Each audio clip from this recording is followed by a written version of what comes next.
Ireland is no stranger to praise when it comes to its stunning scenery, from its wild shorelines to its cloud-topped hills. For many years, both the Irish and tourists from further afield have been drawn to these wild places for holidays and to escape the routine of everyday existence. But over the past year, many more have been swapping lives constrained by COVID for the charm of the great outdoors. For some people, lockdown offered time to draw close to home and family, neighbours or the local community. But for others, it's opened up a new world of a road less travelled. You wake up in the morning in the peace and quiet of the countryside or the beach or wherever you are. It's just divine. And these vans are as unique as their owners. That's kind of what I wanted, just to feel like I'm not in a van. And then you open up the door and you could be anywhere. There's a little fairy door just for some giggles for my niece and nephew. They just think it's just a big Barbie house. If a home on wheels was once the dream of a more mature holidaymaker, there's a new generation longing for a van to call home. The number of motorhomes, campers and converted vans has leapt by 1,000 in just 6 months in Ireland. A trend shaped by people like Martin. For him, the journey of building this van has been just as important as the adventure he's soon to embark on. I think COVID was the biggest factor in deciding if I wanted to embark on creating something. I've wanted to do something with my hands for years. As a millennial and working in a kind of more of a tech space, I felt like that skill set was lost. But he's rediscovered those old-fashioned skills.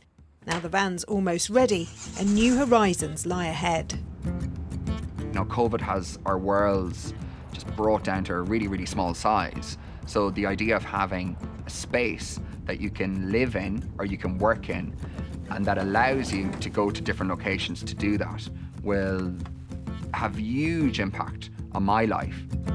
Martin is one of many in Ireland, drawn by the freedom of the road. But building a home on wheels is not for the faint-hearted, and many have turned to professionals to take up the challenge. Enda in County Mayo opened a business renovating campervans in 2018 after building his own and loving the process. 3 years on, and business couldn't be better. His waiting list stretches into 2023. So this is the workshop. Yeah, this is a workspace that we've been in for maybe 2 years now. I'm kind of outgrowing it all the time. So you started in 2018. What's happened to demand over the past year or so? It's just been crazy, unprecedented. You couldn't have imagined how it would have kind of rocketed as it did. I think people, when they realised that foreign holidays were out for the foreseeable, they decided that they wanted to holiday in Ireland. But I think even before COVID hit, there was a desire for people to explore more of Ireland, and the campervan is just the perfect way to do that. What is it? What is the appeal of these vans? I suppose it's similar to someone who's just gotten their first house or something. There's an immense pride in it, but it's that idea that you can be anywhere that you want to be, that you can open your door and have a brand new view every morning. But for some, this is more of a pilgrimage than a passion, and taking to the road has become permanent. I met Sarai, who runs Ireland's Fairy Council at one of the country's ancient wells. Her van is her home and the HQ of a movement that exists to protect Irish culture and its heritage.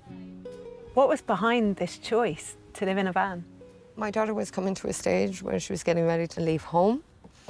And we had spent a lot of her childhood during the summer travelling in vans, exploring Ireland. And I realised that I really wanted to move full-time into that life and simplify my needs. But this lifestyle doesn't come without its challenges. I've had angry people shouting at me that I can't be there. When you're living in a vehicle, you're driving that vehicle an awful lot. There's a lot more wear and tear, and you could be anywhere. From the outside, it looks like a solitary existence. Is it a solitary existence? Absolutely. You have to be comfortable in yourself in your own space. I've always found the land holds you. you know, in a way that is so nourishing, so nurturing to your soul, that all these other expectations of what you think you need fall away. But the land needs looking after too. Current facilities can't cope with the increased demand, and without investment in new infrastructure, these stunning landscapes are becoming overwhelmed. Keene Beach had to shut this summer due to an influx of campervans overcrowding the area. Noel is an environmental researcher and believes that with freedom comes responsibility. So you can see the vans parked up there on the dunes, lots of people wanting to come and enjoy the beach. Some are harming that environment. What we found is that for the most part people are not aware of the impact that they're having on the environment. Now, one of the beaches in Keene, there was a surge of people going to the outdoors because it's one of the most beautiful beaches in the world. There has been a surge of camper vans parking onto the beach, and unfortunately the local authorities did have to close the beach. There is an irony about this rush towards a slower way of living, and who knows if it's a tide that will turn or a shift that will endure. But what's become clear is that this boom isn't about getting somewhere new, so much as rediscovering the old things that matter, and then building a lifestyle around them you can take anywhere. So I'm so excited to get out there and just park up the side of the road and embrace the nature around me. I'm really looking forward to not planning anything. You can just head off, and wherever the wind takes you, park up the side of the road and enjoy the surrounds.